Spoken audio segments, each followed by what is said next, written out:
sometimes when people walk into church and they want to join in on this thing we call worship, it's limited to singing. It's limited to activities they are unfamiliar with. It's limited to lift your hands, speak in tongues, which a whole lot of people don't understand when they're just walking in.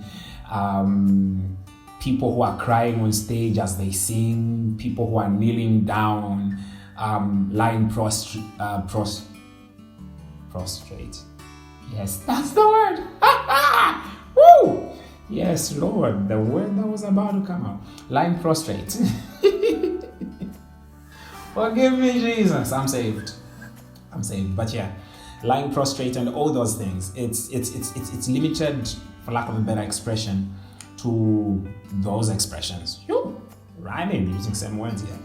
But when someone just comes in and is trying to figure out how they can join in, you need somebody to be able to speak to them and break the box, break the alabaster box, break the jar, and introduce them to this thing differently, so that they can realize that it's not all about music, and even in their not singing, they can still worship God. So that was the intent, and I'm hoping to compile it as an audio book first, God willing, so you can look out for that, and then we'll build it into publishing at some later stage. But the content is there, has been there.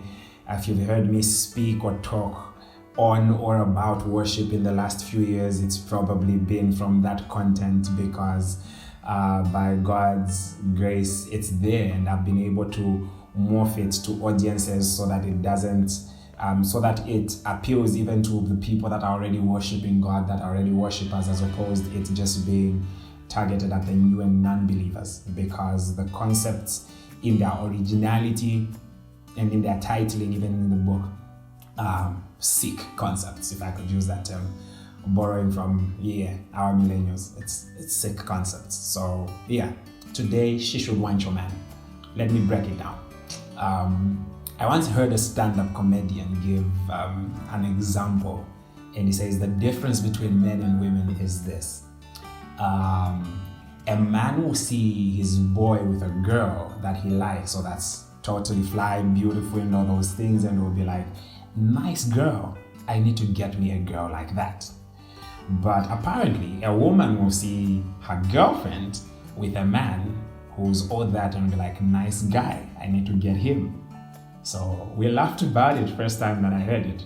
And then it became the basis for my first chapter and first concept. So she should want your man. Now picture this. There's a way, even within the context of relationships and marriages, that your lives are beautified by virtue of being in this relationship with the person you're with.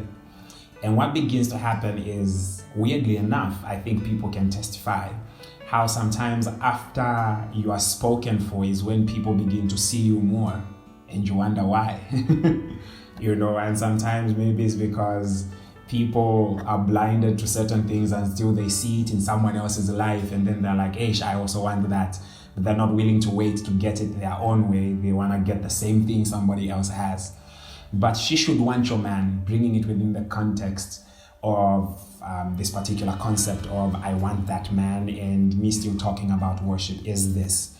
Christ being a groom, when people see me as the church, when people see you as the church, when people see the bride, it should be in such a way that the way the bride represents the groom, the way the bride brags about the groom, the way the bride reflects the groom, the way the bride is all about the groom, posting the pics, being the perfect missus. We can see how her life has changed since she was attached to the groom and all that jazz.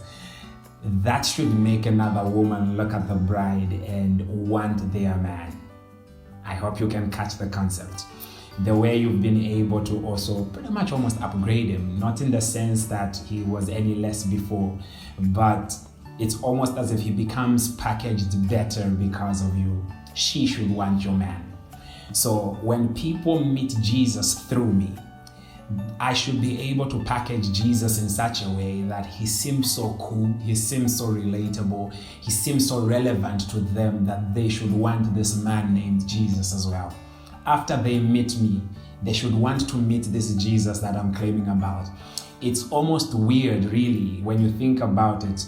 It's like me, let me not say me, it's like imagine a woman bragging about her man and how good he is, and telling someone else, another woman, you should meet this guy, like not another guy, my actual guy. Sounds weird and everything, but when you really think of it, as the church, our responsibility is to uncover Christ, is to make him open and available to anybody out there.